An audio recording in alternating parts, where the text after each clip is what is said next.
сега какво има? Айде, тук съм мога ли да попиша малко на компютъра? Добре, какво има? Какво? Ой. Чакай. Айде. Добре. Какво?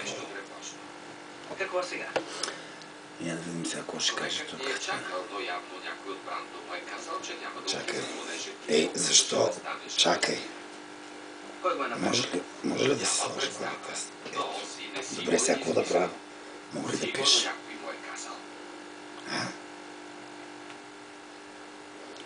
Да пиша ли?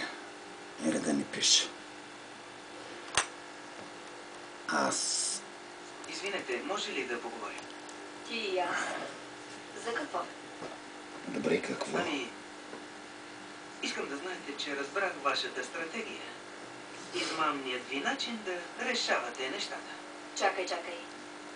За какво ми говориш? Добре, какво има сега? Разбира се, че ще бъда тук, за да изпратите някого от Брандо да купи една от къщите в квартала. И ще платите цяло състояние. Ти ми даваш. Не разбирам какво искаш да кажеш. Аз не съм купувала никаква къща. Ще ви кажа нещо. Добре. Може да сте спечелили тази къща, но моята и другите, които имам, няма да ги получите никога. Това, какво е сега? Няма да позволя да построите